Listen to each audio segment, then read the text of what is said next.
My guest is recognized for his commitment to the fight against corruption in Ghana. In 2018, he was appointed the first special prosecutor by the president with the mandate to investigate and prosecute corruption in the public sector. Almost 2 years down the line, the expectations of many Ghanaians have not been met. When we come back, I'll be asking him why.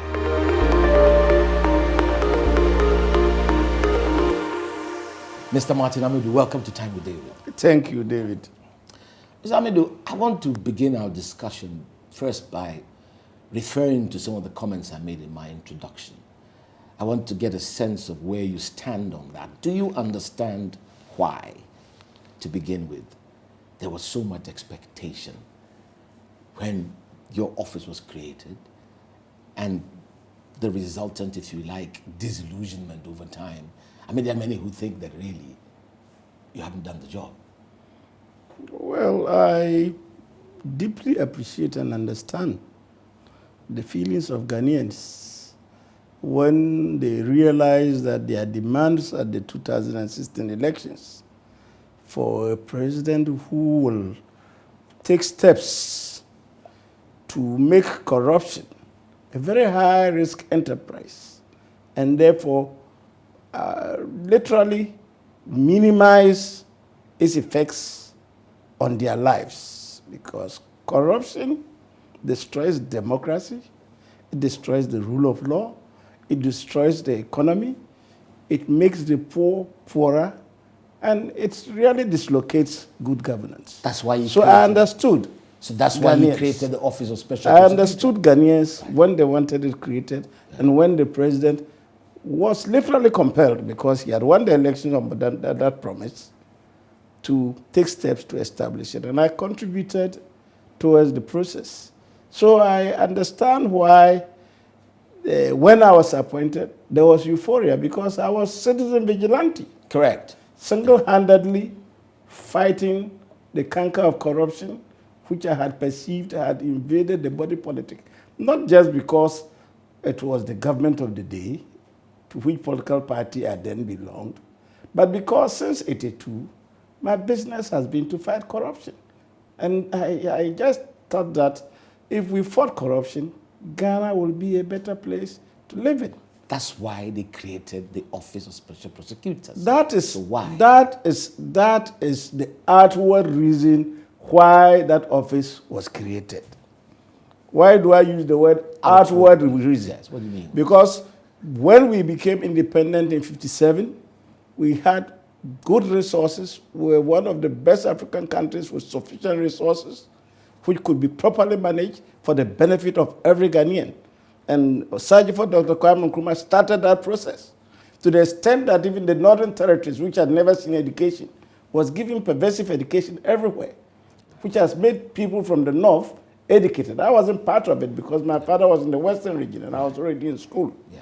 Right? Schools sprouted out, economy was taken off, industrialization was taken off, then suddenly corruption invaded, right? Which means that there's been a problem. And over the years, there's not been a military change of government in which corruption has not been mentioned as the reason for the military takeover. And it persists. And it persists today.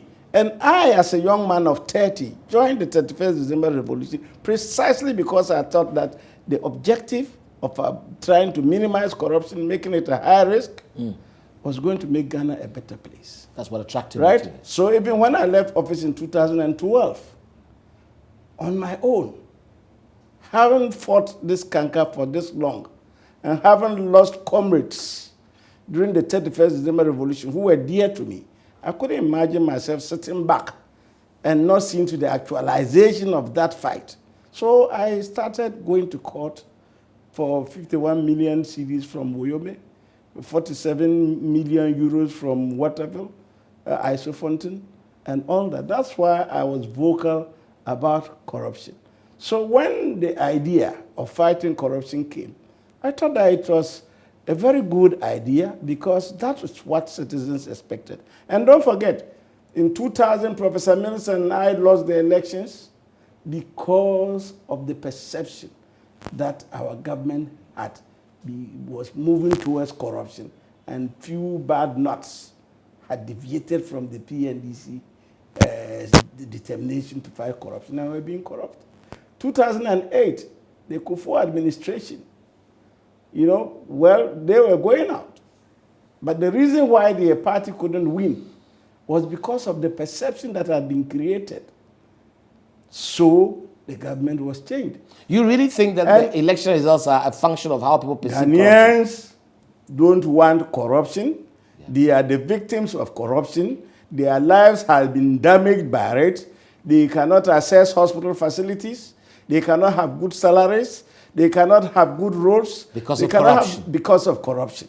And that is why they've made it a fundamental principle of theirs. If they cannot control the day-to-day functions of government, at least every 4 years, they can determine who rules them. And that is why one of their conditionalities was who will fight corruption better. And the government was brought into office for that purpose. Now that you mentioned these things, tell me in a few words, if you can, what is it about corruption that makes it so difficult to get rid of? What would you say?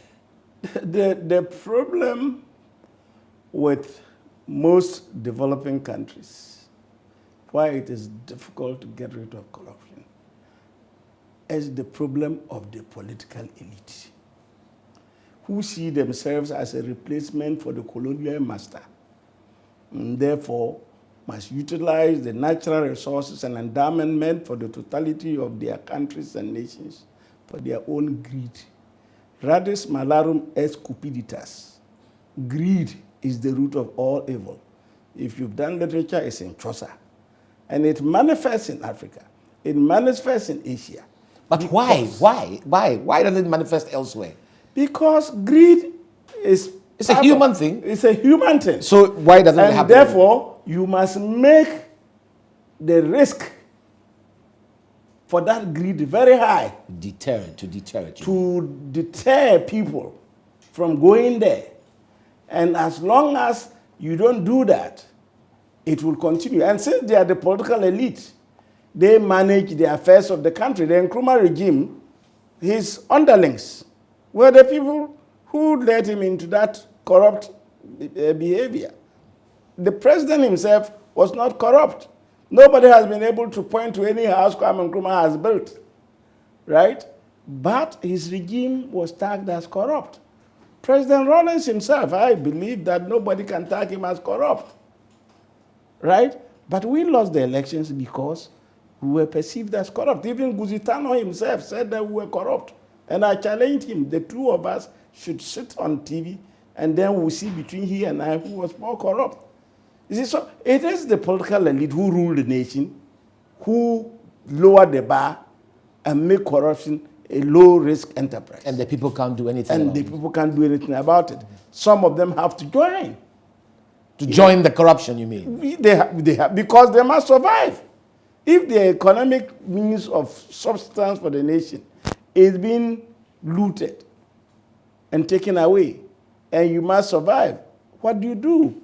If you can't beat them, you join them. And these are lower-down people. And you see, in Africa, even when the elite are convicted for corruption, they are pardoned in no time. You look at our constitutional history since 1993. Almost all those who have been convicted and their political elite have been pardoned in less than 2 years. And yet, when you steal plantain, you get 5 years, 10 years. You serve all your term. How do we fix this? How do you... It sounds... It can be fixed. Yeah. It has been fixed elsewhere. There's no reason why Ghana cannot fix it. Let me give you an example. Singapore has made corruption such a high-risk enterprise. How do you do that, actually? You said that earlier on, that people are not deterred and that it should be a high risk. Why? How do you establish good institutions, well-resourced, independent in fact, not in theory, appoint officers who are not politically inclined, but are professional in their duties, who do not turn back looking for promotions from politicians, and therefore will do what the politician tells him, but will do what the Constitution tells him. When you do that, that means that crime becomes crime, and it doesn't matter where you come from. When you commit the offense, you'll be dealt with. Secondly, when a public servant is suspected of crime and he's being charged, he is required either to be suspended or interdicted. If you don't do that, or you do it discriminatorily, you've lowered the bar against the fight against corruption. So the people then see that you can do it and get away. For instance, I have 8 people in court. About 6 of them are public servants. Currently, nobody has taken steps to interdict or suspend them. And yet, ABIJ, whose case I'm investigating, has been suspended already. So what of those who are before a court of law? How do others look at them? So they can still go to their offices, maybe commit more procurement malpractices. Even though you are investigating them? Even though they are before a court of law. So if you don't raise, it's not a matter of rhetoric, it's a matter of action. Let me come back to where we were. You talk about the importance to have an independent thinking institutions and so on. Isn't it correct that the whole idea to establish the office, and you are the first of a special prosecutor, was for that same purpose? I return to my question. Why are you not doing what the job you were given to do? Corruption has been with us as a nation right from our independence. They have been in existence. Laws against corruption. The Criminal Offences Act is 1960, right. Act 29. Count the number of years from that time until my office was established. There is a provision against corruption and all the offenses for which my office today has jurisdiction to investigate, prosecute, and confiscate assets. So prior to your job, that would be something for the Attorney General's Department? That would be something for the Attorney General's Department, the police, yes, and the investigatory law enforcement agencies. But clearly that was insufficient, which is why... What I'm saying is, since independence, right, these laws have been on the statute book. Kwame Nkrumah himself, realizing the difficulty of gathering evidence of bribery and corruption, passed the Corruption Prevention Practices Act. I think it's 1964, Act 230. To enable commissions of inquiries findings, which make findings of corruption against people, to be prosecuted, throwing the onus on the corrupt, because of the difficulty of gathering evidence. Because you see, corruption is a crime that is undertaken by 2 parties in secrecy. And by our laws, each of them is culpable. The giver is as guilty as the taker. Is that why it's difficult to unearth?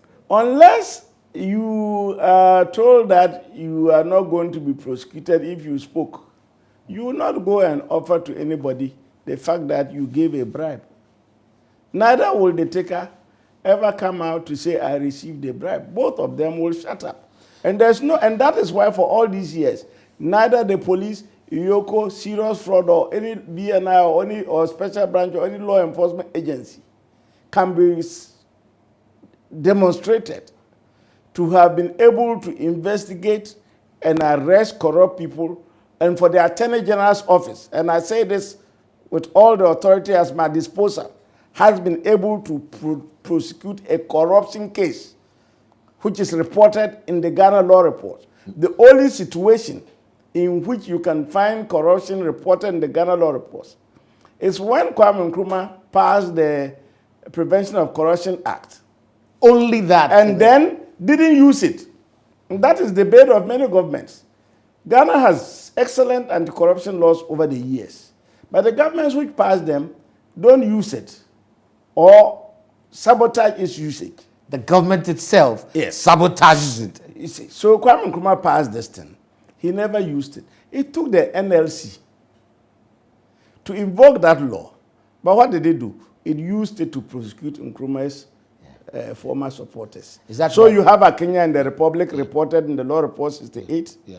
You have Benin versus versus the Republic reported at 1971.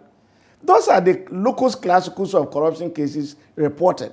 That is a clear indication that you need a new system to be able to fight corruption. And that's what we thought the Office of the Special Prosecutor will be empowered to do. And that is what we are trying to do. Challenges are there, but that's what we are trying to do. What are you waiting for? Yeah, what I'm waiting for is that you don't appoint one person. You have to make clear something to Ghanaians. Do we intend to fight corruption? Clearly, you don't think we do. I'm coming. Or do we want to give the appearance of fighting corruption? They are two different things. Very interesting point. Right? Yes. If we intend to fight corruption, and we intend that the appointee will be independent, we will give the appointee all the resources and assistance that will operationalize the office. We won't just take his reputation and throw it there. So you've just been put there. And think that the war against corruption has been fought. The Office of Special Prosecutor is a public office, and the Special Prosecutor must work with staff, right? If you don't give me staff, you don't expect Martin Amidu to go and investigate people, review their dockets, and go to the court and prosecute them. You're saying you don't have the tools to do your work. What I'm saying is, the president has exhibited an intention. Fine. The president is a busy man. The president works through officers appointed by him, who must be committed to him. You don't expect the president every day to get up and say what is happening. If those officers are not helping the Office of the Special Prosecutor to do his job, definitely the Special Prosecutor can do his job. I have been quiet thus far because I have thought that, look, I've been in government for over 30 years. I wouldn't talk about these things. But when I begin saying that public officers are obstructing my job and people are challenging me, that's why I'm being frank with you. Yeah, but they would say to you that if you can't do your job, leave your job. I will leave the job because I am not serving those who are telling me to leave the job. I am serving Ghanaians. That is why I'm always telling Ghanaians that these are the reasons why we are not achieving what we want to achieve. But Ghanaians are not looking for your explanation on why it's not working. Ghanaians are looking for you to Ghanaians are looking to the Ghanaians are acting and criticizing based on the ignorance that their office itself hasn't got the staff and the accommodation that can accommodate the staff. For instance, my law says that we should have a preventive department, an investigation department, a prosecution department, an assets recovery division, right? Yeah. A 3-bedroom house cannot house even only the investigation department of even more than 5 people. But surely, let alone a prosecution division, let alone an assets recovery department. And let me give you one example. They've just referred to me the PPA case. Right? Right. There are many things I could do which I can do. Right? I have powers to seize assets. Right? So do it. I can't do it because there's no assets recovery division. What do you mean by that? You mean if you seize things, you have no place to put them? I can't manage them. And then there are no staff, right, with the specialization to manage them.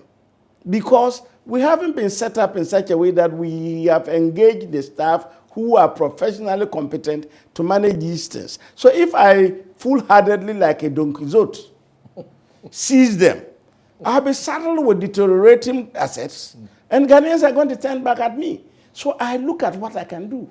So I freeze your bank account, that I can manage. I won't freeze your building because I can't manage. I won't freeze the vehicles which are tainted, I suspect, by corruption because I can't manage. So I am waiting. But then those who don't know the inside say that he's ineffective. I mean, I've been Deputy Attorney General for 13 years.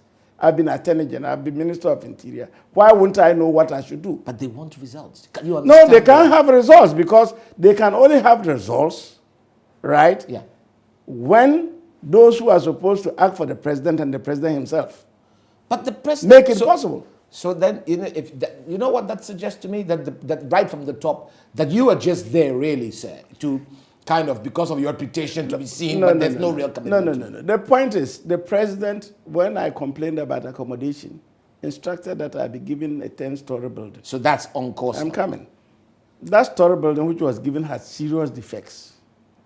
I haven't taken possession of it, but it has serious defects that the office could not use to turn into divisions. How is it that only the buildings, only where do you put the people? Where do you put the officers? For instance, in my 3-bedroom house, we have only one private secretary. You came there. Yes, I did. You had only one private secretary. For my deputy, for the secretary to the office, for the accountant, and for 3 NCO investigators.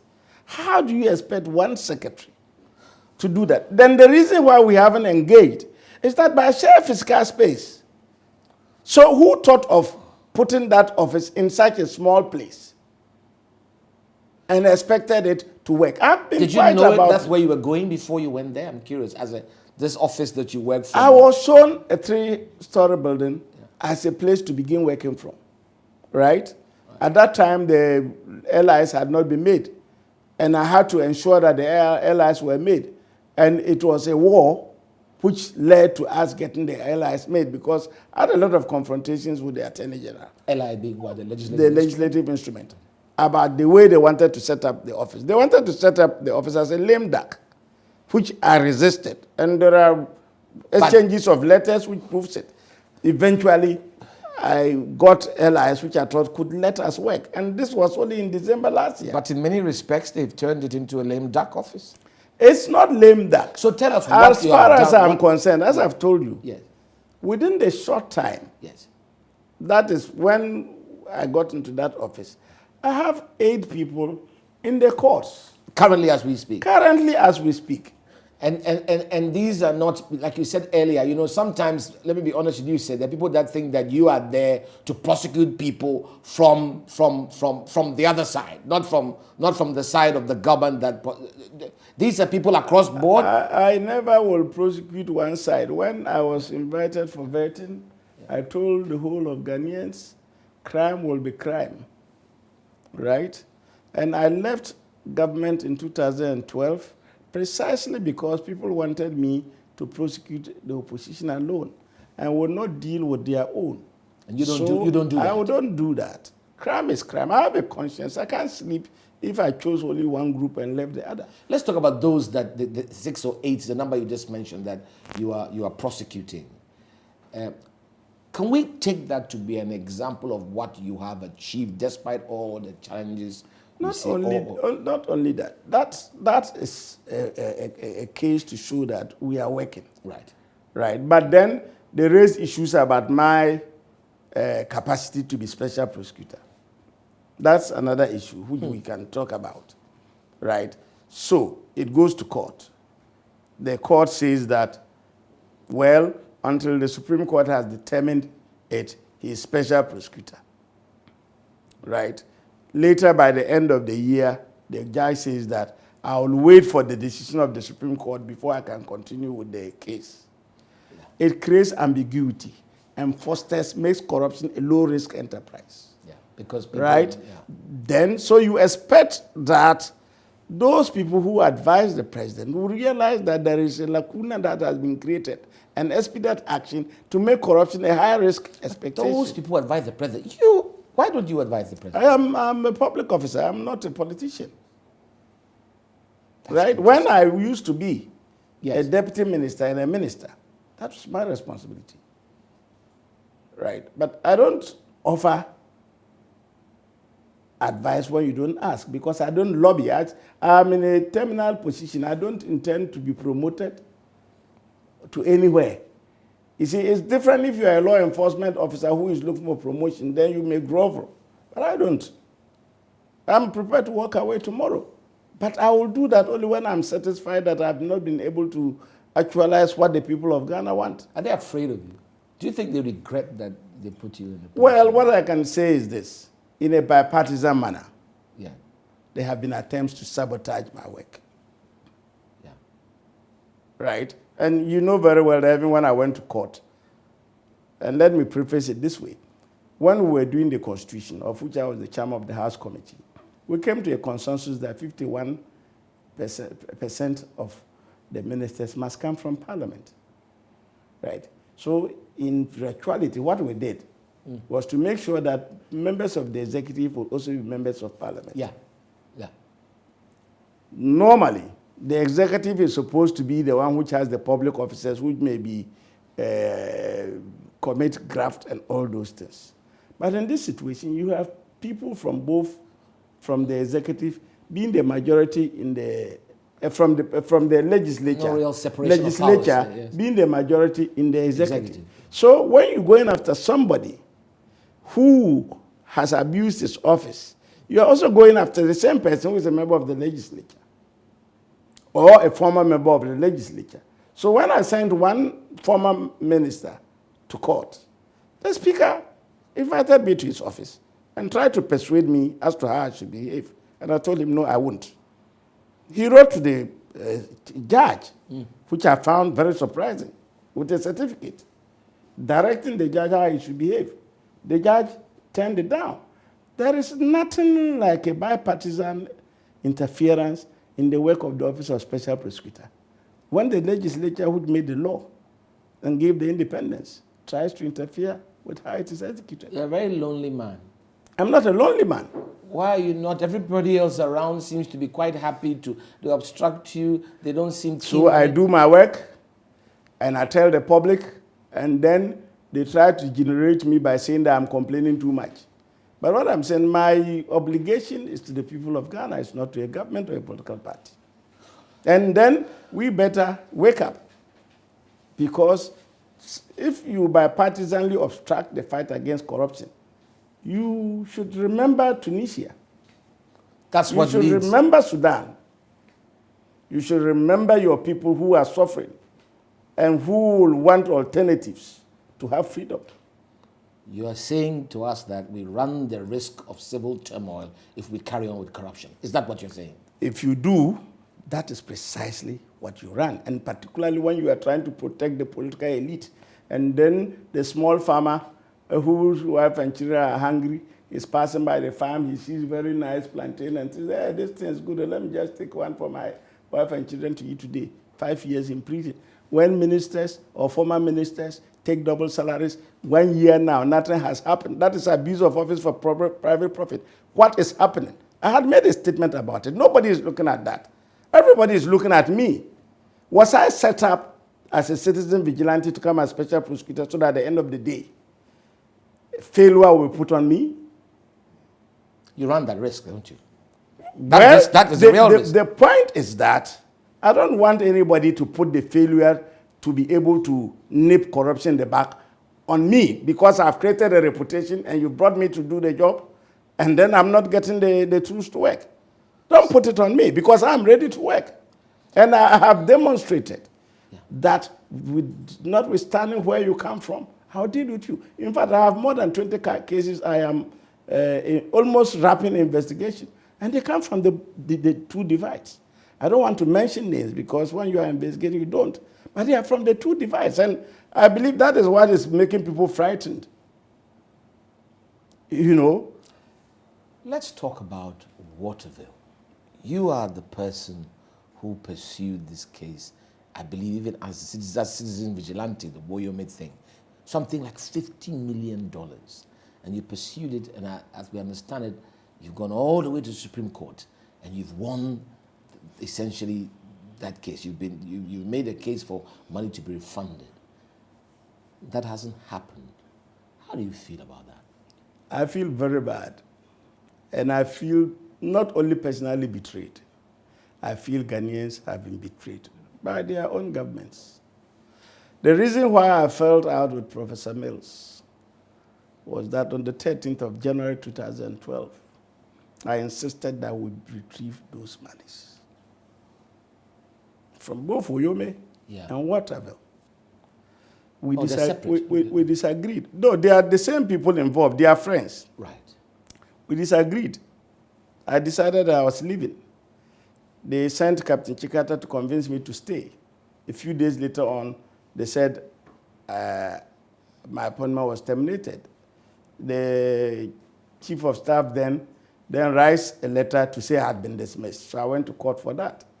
But I had assured Professor Mills that when I leave, I'm going to ensure that that Waterville and Wyoming case, right, goes to the Supreme Court, so that a decision will be made that I was right. So you pursued it yes, at personal expense, time, and everything. God being good, we won 51 million cedis with interest against Waterville, to a total of 47 million cedis with interest against Isofontaine, right? The government which created the loot share, dragged its feet in retrieving the money, because the Supreme Court, even though the Attorney General created the debt at the time, the Supreme Court again said that the very Attorney General should execute the judgment. The very judgment they created by the very government, they dragged their feet. That is why it became an electoral issue. And then the current president, promised that he will retrieve those monies, which he is doing. He's gone to African court. They've started selling Wyoming things, but they've left Waterville. But you see, Waterville went to arbitration for more than 1 year now. The arbitration concluded. Ghanaians have not even been told that the arbitration was in our favor, and therefore we should take our money. So when I discovered it, I decided to go back to court and sue the Attorney General. Go and execute that judgment. I am still in that process. The case will come suing the current Attorney General? Yes. For not pursuing the money? Yes. Because if you go to arbitration and win, even let we Ghanaians know that the arbitration award requires that we can go for the money. You hide it. Why? That's because 22 million euros of that money was created during the Kufuor administration, and 25 was created during the Mills administration. So in a bipartisan way, are you trying to suppress Ghanaians from getting their money? So I go to court. Because for me, whatever form of corruption is corruption. So I've gone to court, and I'm waiting for the court to tell me that we can't get the money. And I'm waiting to hear the explanation why the money has not been collected. Let me tell you, the alter ego, that is the soul and hands of Waterville, is a Ghanaian, Ernesto Tariconi. The Italian? Who owns all the Trasaco group. Plus Villaggio and all that. He who owns Michiliti, which was a subcontractor. He owns it fully. Yeah. Right? So indirectly, Waterville is a Ghanaian company set up as a shelf in British Virgin Island. This the Attorney General must know. Does it have to take Martin Amidu to say all these things? So I'm saying, if you want us to fight corruption, let's lead by example. And you see, and that is why I've always said that in conflict resolution, we say change happens by a leadership with an alternate vision. Right? President Nana Akufo-Addo has told us he has that alternate vision. He should crack the whip. He's not cracking the whip. That's the problem. Well, I don't want to make a comment about that. Okay, you think he should crack the whip for his appointees to do the right thing. It's not right for me to be talking about heads of public institutions not doing things, because I have to work with them. Right? Yeah. And therefore, somebody says, I don't want to cooperate with them. Let me tell you why it is difficult for an anti-corruption institution. Right? In Hong Kong, in 1974, when the Independent Commission Against Corruption was set up, there was a tussle between that institution and the body which was dealing with corruption and could not deal with it, which was the Hong Kong Police Service. Right? It had to take an amnesty around 1977-78, and also to get some of the police corrupt people to leave the system for the Hong Kong Anti-Corruption Agency to be independent. Today, Hong Kong is touted by, Transparency International and Heritage Foundation and all that, as one of the least corrupt countries in the world. Singapore. Right? So, any anti-corruption establishment will have public offices which were to fight corruption and didn't fight it, trying to prevent it from achievement. Because if he achieves, it exposes them. That is So where that's I That's am. the battle you're facing. That is now. where I am, and I don't want to say it frontally, but I'm being forced to say it. Yeah. But you're running risks yourself. Do you agree? Myself, well, at 68, I don't care if they take me out. If you go to Yahoo today, Yes. there is a story about one Van Tan who drove the coupe Fiat, which clipped Diana's car. Correct. They asked him for an interview. Right. And he says that, well, I rather prepare the public to make whatever meaning they want to make out of it. Because if I spoke, I am not sure what will happen to me, what will happen to my family, whether I will be involved in an accident like Dinah. Why does he say that? Because if he spoke the truth, the consequences could be that he himself will be gone after. His family could suffer. Or he could have fatal accidents. So why are you telling inverted comment like Dinah. So why are you telling the truth? I don't give a damn. I've lived 68 years. I vowed and I said in Parliament, if the last thing I'll do before I die is to put Ghana in the path of fighting corruption efficiently, I will do that. So anybody who wants to take me off can take me off. I really don't mind. Mr. Amidu, let me ask you, where do you see this battle against corruption going? I mean, you have said a lot, and I can understand that there may be challenges here and there, and so on. Where do you see it going? When you sit back and you are dispassionate about it, where do you see the battle? Are we going to be able to eliminate, to reduce corruption? You said we don't even talk about eliminate anymore. It's almost like we don't believe that's possible. We are going to be able to reduce corruption if we show a full commitment. The leadership shows a full commitment to deal with it wherever it appears, without regard to political position, and not. So it's an example from the president, from the top. Well, you can't fight corruption without leadership cracking the whip. You can't. Right? I just read that the Ministry of the local government, what do you call it? There is the Secretariat for Local Government. They have interdicted people who went to stand elections.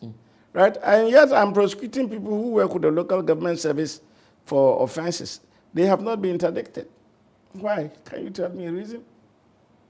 And I have written to the presidency. Nothing has happened.